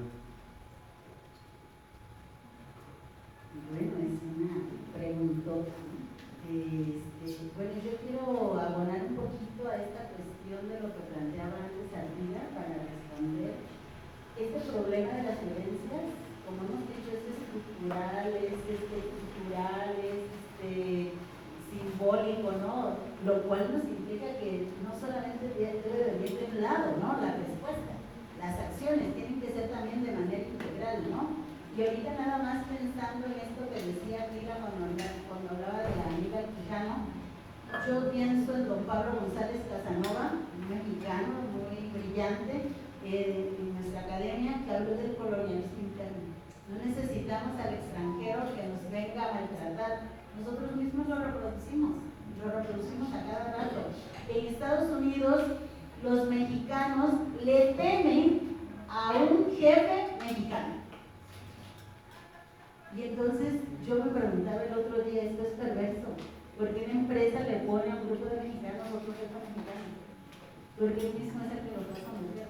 Entonces estas cuestiones de poder están ahí, ¿no? Y entonces esta cuestión de ver cómo el círculo de la violencia, ¿no? Es una forma de ir construyendo estas desigualdades también sociales, ¿no? Y volvemos a ver cuando tú decías, ¿cómo es posible que estén llegando estos buques, estas cuestiones que se están dando? Pues es que estamos hablando ahí en términos también de una geopolítica, ¿no? O sea, estamos reconfigurando estos territorios y se acuerdan ustedes que en esta época del auge de la globalización estábamos hablando de estos tratados, ¿no? Tratados para la Unión Europea, bloques de países. En México, con Canadá y Estados Unidos. Pero ha sido muy desigual. No se han respetado. Cada quien ha hecho lo que ha querido y sobre todo México, como siempre se le ha dicho, es ese patio trasero, ¿no? Y justamente se busca como someter. Por eso digo, la preguntota que me estás haciendo, o sea, ¿cómo entrarle a todo esto si no hemos sido capaces de gestionar una gobernanza, por ejemplo, migratoria? ¿Qué implica esto? Ponerse de acuerdo los tres países, cuando menos los que estamos en este tratado, en este TEMEC. No hemos sido capaces de hacerlo porque estamos en condiciones de desigualdad. Mientras que la Unión Europea tiene una misma moneda y un circuito migratorio impresionante, aquí cada uno tiene su propia moneda. Y aquí las personas no pueden migrar libremente entre los 3 países. Al rato va a decir Estados Unidos, nos vamos a llenar de mexicanos, ¿no? Entonces, estas cuestiones son bien interesantes porque tienen que ver cómo vamos construyendo estos entornos geopolíticos que se van presentando. Y hoy en día lo que estamos viendo es la búsqueda de la hegemonía de Estados Unidos frente a otro, ¿no? A toda la potencia asiática. Entonces, eso es lo que estamos viendo en el fondo. Y volvemos a caer esto que decíamos, la deshumanización está en estos elementos que les planteaba en las diapositivas, en relaciones de poder. Está en cómo estructuramos, desde dónde estructuramos, cómo construimos para poder seguir sometiendo a ese otro. Y por eso toda esta embestida de los aranceles a México. Y México tiene que ceder. Y vamos cediendo poco a poco. Ya no le mandamos a un capo, ahí le mandamos 26. Ahora vamos a mandarle quién sabe cuántos más. Entonces, aquí es donde empezamos a ver cómo estas cuestiones del poder fina, ¿no? Se van moviendo y van haciendo que México vaya entrando poco a poco en ese redil, lo podemos llamar así, en el redil de Estados Unidos, en donde te puede controlar, en donde te puede manipular. Pero aunado a ello también, estas cuestiones de la violencia también son sistémicas, no solo sistémicas de las estructuras, sino que el mismo sistema económico en el que estamos, ahorita Edgar hablaba de la pobreza y todo eso, pues necesitamos tener explotados para que alguien viva mejor. Si no extraemos la plusvalía de alguien, entonces ¿cómo vamos a nosotros a vivir bien en nuestros lugares de privilegios? Alguien tiene que hacer el trabajo duro, ¿verdad? Para que otros vivamos de otra manera. Entonces aquí vamos viendo cómo este mismo sistema nos va encasillando estos mecanismos de desigualdad social que cada vez van creciendo más y nos van generando mayores desigualdades en nuestra sociedad. Por lo tanto, poderla solucionar cuando ya la violencia está incrustada ahí, pues es un trabajo titánico, que no nada más sería de México, sino tendría que ser de acuerdos más allá de México, porque por ejemplo decía Edgar, es que el narcotráfico es global, la migración es global, el cambio climático es global, pero no queremos firmar acuerdos, queremos hacer lo que nosotros digamos. Entonces es una relación de poder la que está ahí generando procesos violentos. Y eso lo vamos a seguir viendo, y por eso nos gusta arrancar con las violencias, porque es lo que vamos a seguir viendo en el seminario. Pues vamos a ver cada una de estas cuestiones, y aquí vamos a tener gente que nos siga hablando de estos temas. Vamos a venir a hablar de una mesa especial de migración, vamos a venir a hablar de cuestiones ambientales, de cuestiones de democracias, y entonces la pregunta es, si todo está permeado desde las violencias, ¿podemos hablar de democracias? ¿Podemos hablar de mejorar nuestro ambiente? ¿Podemos hablar de construir una mejor sociedad? Yo creo que ese va a ser el trabajo de los que cursen este diploma, este seminario, el pensarnos desde ahí y poder ver cómo construimos, desde dónde construimos y cómo tejemos redes para poder trabajar en un bien común. Desde dónde nos tenemos que cuidar, cuáles son esos límites, pero los tenemos que construir. Si no viene desde una política, tenemos que hacerla que desde la capacidad de agencia, ¿no? Por eso veíamos ahorita, hay quienes resisten, y resisten y resisten. Yo creo que si hoy estamos aquí en la web, a través de las redes sociales o aquí, es porque es un tema que nos marca a cada uno de nosotros y que lo vive en nuestros cuerpos. Eso es lo peor. Te sientes inseguro. Yo ya después de las 9 a las 10 de la noche ya no quiero estar en la calle. Ya quiero irme a mi casa y a ver cómo hago para que ya se acabe el taller. Para poder llegar temprano a mi casa. ¿Sí? Entonces todos queremos hacer las actividades en un horario donde todavía esté la luz del sol. ¿Sí me explico? Que eso no te exime de que te pueda pasar en el horario. Entonces son cuestiones que nosotros vivimos en el cotidiano, que llegan a nuestros cuerpos, que nos violentan diario. Y es algo que no vemos, por eso cada vez más personas con estrés, por eso cada vez personas más enfermas, por eso cada vez personas desequilibradas también emocionalmente por toda la serie de situaciones que estamos viendo. Por eso Bueno, y aquí la dejo para que podamos dialogar porque el tiempo se va acabando. Bueno, tenemos una ronda de preguntas para los doctores. Si alguien tiene alguna de varios temas, igual Selena, y si se colocan en el arranque de este seminario, pues yo creo que va para mucho, ¿no? Pero si hay dudas, opiniones, preguntas.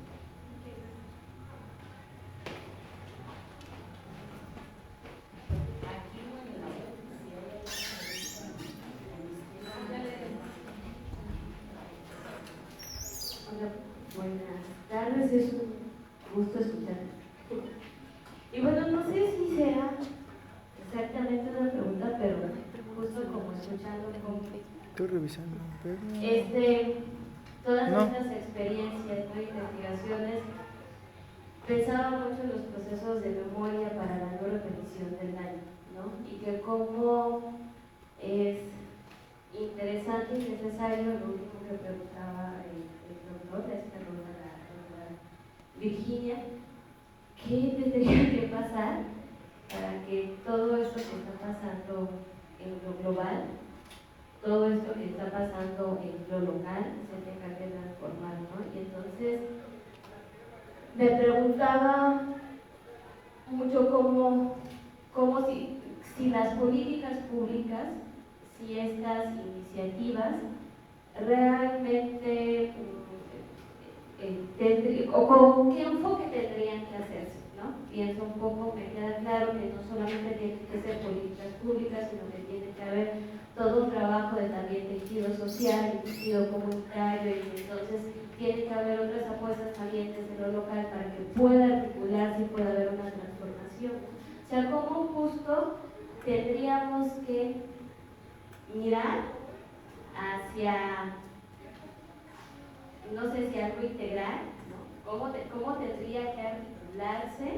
¿Qué experiencias quizá hay alguna experiencia como en lo local que nos pueda dar como una pauta de poder mirar por ahí el grito de la esperanza, ¿no?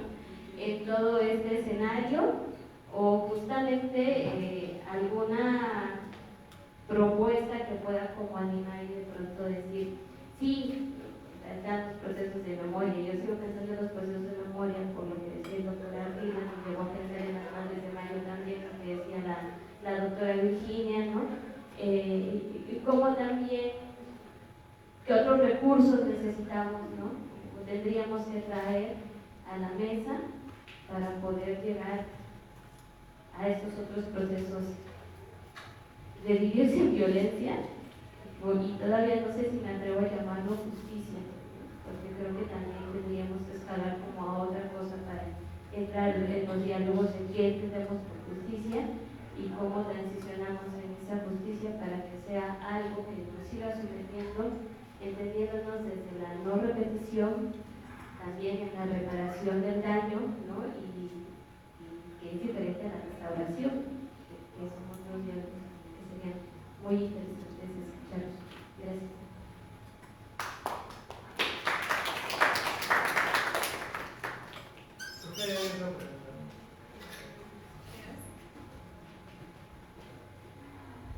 Bueno, primero agradecer por todo lo compartido, fue muy enriquecedor escucharlo, sobre todo como el contexto de Colombia, pero también como el marco global. Creo que a nosotros nos dan muchos elementos para seguir reflexionando. Y bueno, comentar que me agradó bastante la forma en cómo lo fue abordando, porque me parece que una de las componentes de este compromiso social que hay dentro de las instituciones educativas es justo cómo hacemos como ese diálogo pues más desde los contextos, ¿no? Cómo está sucediendo, porque luego se tiende a hacer como justo un seminario internacional, pero pues con un lenguaje súper academicista, ¿no? Pensaría yo. Bueno, decir que esa parte me gustó. Y preguntando, bueno, una pregunta como súper directa al doctor Edgar, o de qué trata esa escuela de justicia, ¿no? De la que viene. Como de qué aborda, pues, porque pensaría, estamos en este Instituto de Investigaciones Sociológicas y tiene sobre todo como justo este carácter como muy de cuatro paredes, ¿no? Como mucho dentro de la institución, que claro, el instituto hace mucho ese esfuerzo, pero bueno, entonces, ¿qué es esa otra forma de escuela de justicia, ¿no? ¿Cómo se está haciendo? ¿Cuáles son sus bases? ¿Cuál es su enfoque? ¿Cuál es su metodología? ¿Cómo lo podríamos alcanzar? Sería esto. Gracias.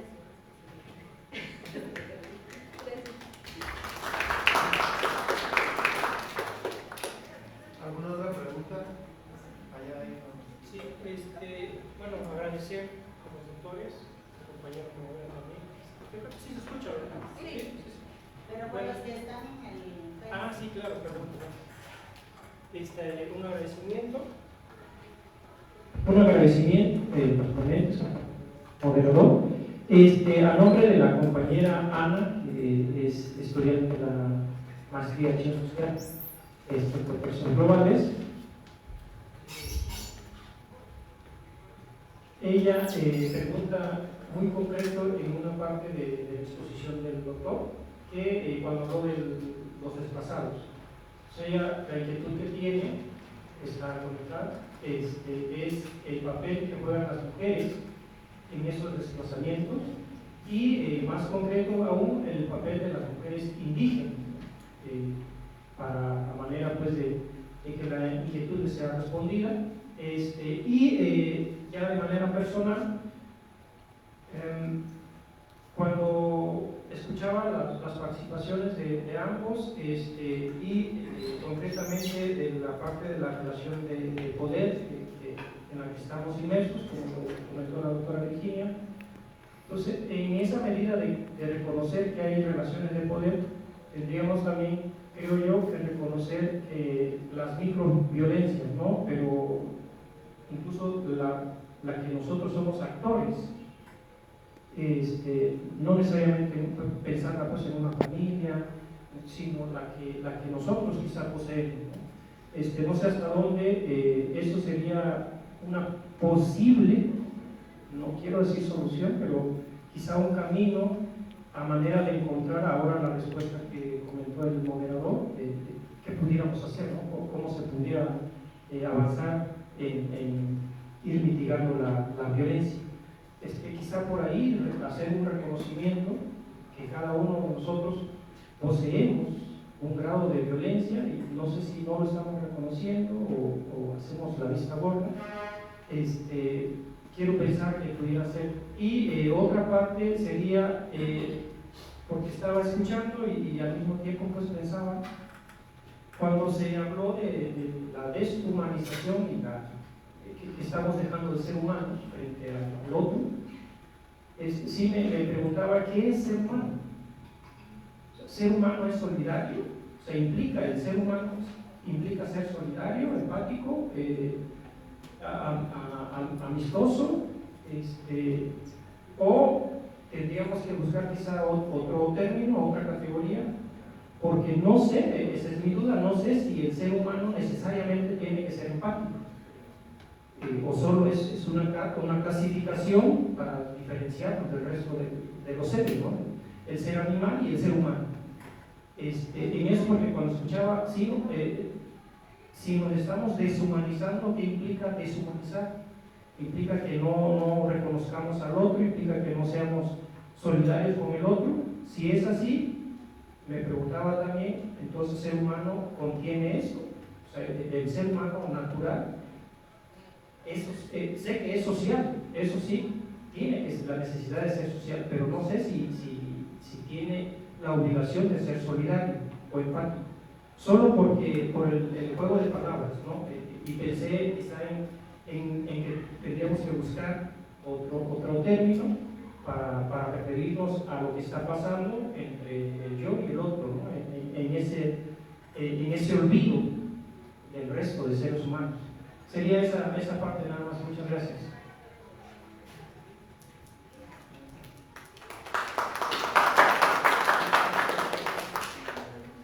Si no hubiera otra pregunta, pasamos a la respuesta. No hay alguna aparte de esa que comentó, solo esa. Ok, claro.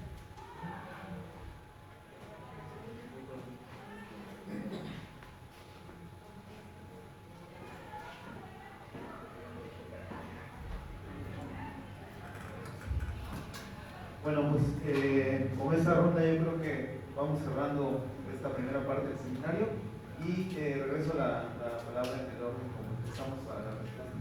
Adelante, por favor. Bueno, muchas gracias. Muy nutritiva la ronda de intervenciones. Estoy muy agradecido por haber tenido la posibilidad de reunirme con todos ustedes, mesa, que me siento muy honrado. Voy a tratar de decir algo de los distintos puntos que me interpelan, pero por supuesto que tenemos mucho de qué hablar. En primer lugar, en relación con lo de las redes transnacionales, hay algo que es importante tener en cuenta, es que las cabezas de esas redes están en Estados Unidos. Y dentro de en esas cabezas no solamente estoy hablando de las estructuras que se dedican a la distribución de drogas, sino también a lo que es más importante como negocio, que es el lavado de activos.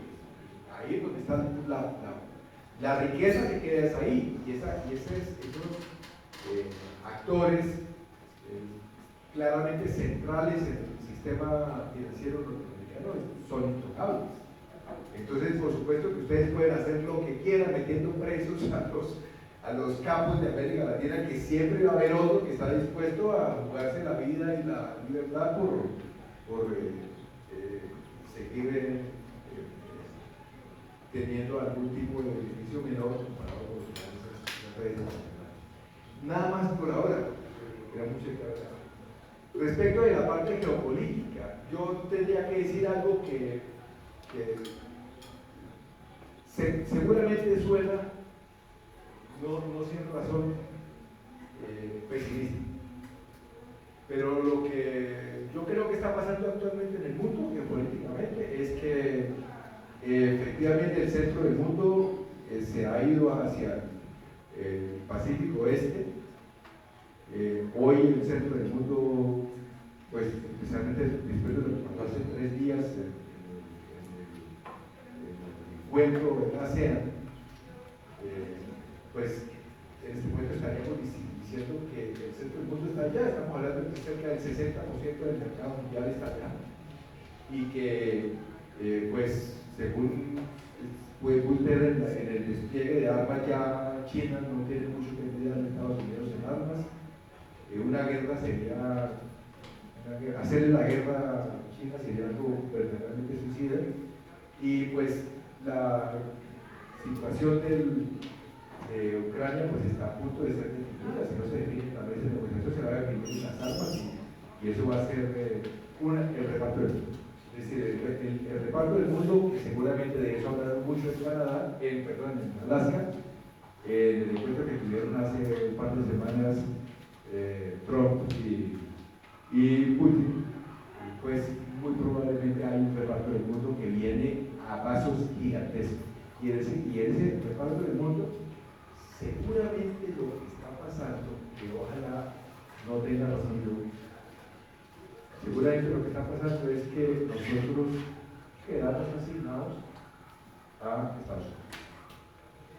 Y el sistema de Estados Unidos pues es un sistema muy complicado, porque es sencillamente extracción de recursos naturales, es sencillamente explotación de manera excesiva de la capacidad de trabajo que tenemos, y un desprecio bastante creciente por la población. Eso es lo que nos va a tocar, creo que es desafortunadamente lo que viene.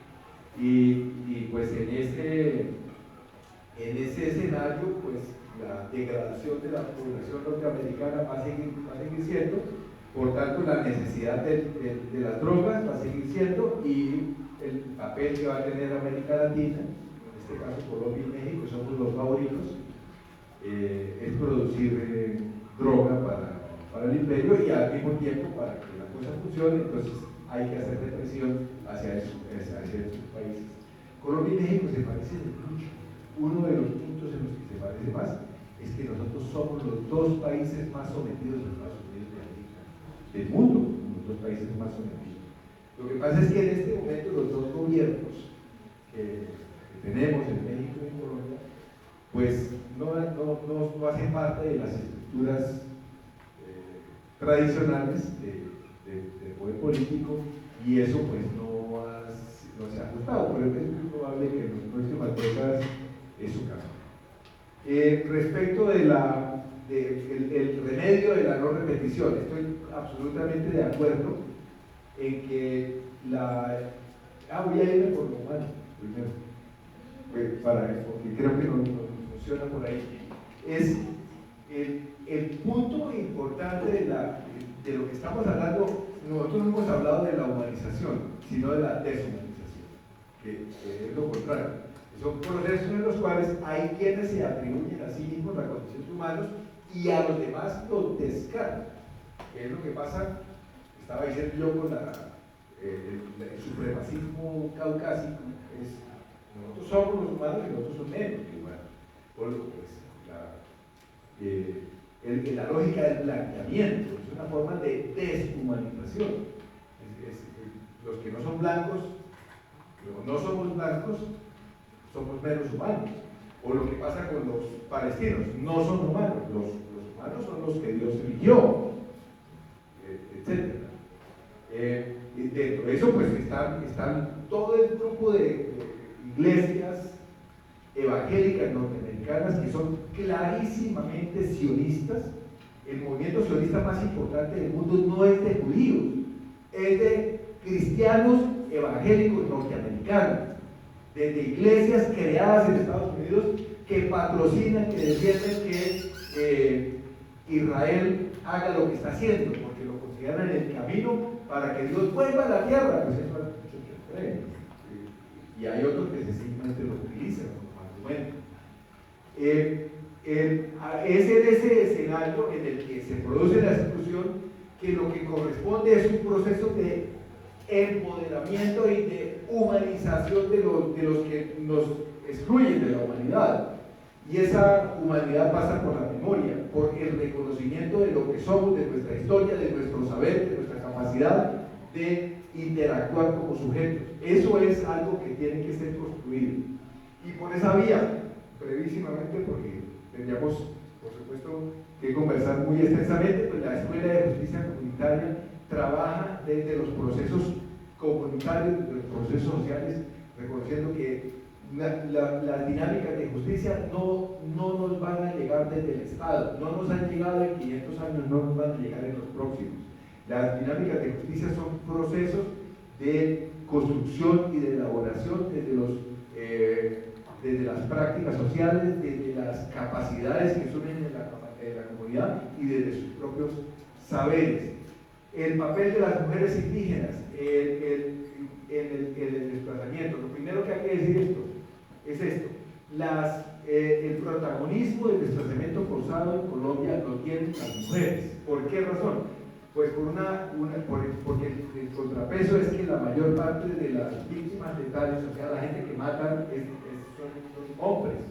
Entonces quedan las mujeres a cargo de sus familias, de sacarlas adelante, de comprometerse con su futuro, y pues lo tienen que hacer de una manera muy contundente. Desafortunadamente hay que decir que la población más perjudicada es la población más desorganizada, y dentro de esa población desorganizada hay algunos pueblos indígenas. En Colombia hay más o menos 110 identidades indígenas, y de esas 110 solamente unas 20 tienen un nivel de empoderamiento alto. Esas que tienen un empoderamiento alto son fortísimas.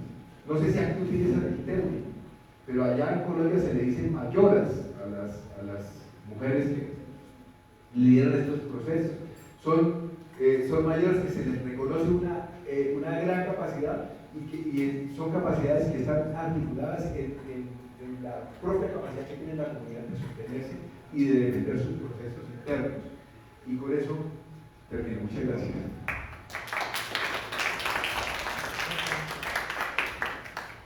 Bueno, pues yo quiero un poquito añadir a estas respuestas, justamente desde dónde viene esta cuestión de pensarnos como humanos, ¿no? Y esta cuestión de la deshumanización. Y acuérdense ustedes que hemos revisado ya en varios momentos desde la academia, ¿verdad?, de esta propuesta de la colonialidad, del ser, del saber y del poder, ¿no? O sea, cómo se nos van presentando en quiénes son los que tienen ahora sí la supremacía sobre los otros. Y aquí esto lo podemos ver en diferentes escalas, ¿no? Se van presentando y se van reproduciendo, como decía hace rato, la dimensión también histórica y la dimensión interna, ¿no? Que creo que es la pregunta que me toca responder a mí, porque de Colombia, pues tú hablas de la escuela, la cuestión de las microviolencias, sí, esto que tú reflexionabas, Jacob, el término de que cuando yo hablaba de algo integral, es que tiene que ser en todos los ámbitos. Ahorita nosotros estamos en un proyecto que tiene que ver con el cuidado de la salud mental de niños de 13, 14 años a 9, 10 años. ¿Y qué nos estamos encontrando en Oaxaca? Con estas violencias. Y muy fuertes después de un proceso de pandemia. Estamos viendo cómo podemos trabajar con ellos desde estos espacios para que se vayan fortaleciendo, pero es un trabajo titánico. Aún así, necesitamos tejer redes de apoyo. Aún así. Entonces, lo que se trabaja a nivel micro, a nivel meso, a nivel macro, tiene que estar construido en un marco de redes también para poder hacer incidencia. Y ahí, por ejemplo, lanza comercial. La próxima semana vamos a presentar en este auditorio los resultados de este proyecto, porque es un estudio comparativo entre Oaxaca y Querétaro. Y entonces ya viene ahora sí la acción social. Vamos a irnos ya a trabajar en las escuelas. Pero esto también nos está moviendo a nosotros a repensar cuáles son esas estrategias, y no es nada más llegar y dar un taller, es un proceso que hay que emprender, porque acabamos de ver que las violencias se reproducen y nosotros las reproducimos, porque las aprendimos en el contexto. Entonces somos generadores también de violencia. Si vivimos en una sociedad violenta, pues también nosotros formamos parte de ello, que a veces lo reproducimos consciente o inconscientemente. Gracias. Muchas gracias a todos los aquí presentes y a quienes se conectaron. Yo terminaría diciendo que no olvidemos lo que está pasando en Palestina. Y yo creo que es muy importante dar seguimiento a este esfuerzo humanitario que está haciendo la Flotilla Global Sumut. Y yo creo que sumar esfuerzos en las diversas colectividades y expresiones de denuncia hacia este genocidio. Creo que tal vez como animales un poco pensantes podríamos hacer eso, ¿no? Y no perder la capacidad de sorpresa de cuando se asesina a un niño, a una mujer o a cualquier ser humano, ¿no? En cualquier país, en cualquier lugar. Gracias a todos y un aplauso por favor a los ponentes. Ya, bueno. Ya, moderador.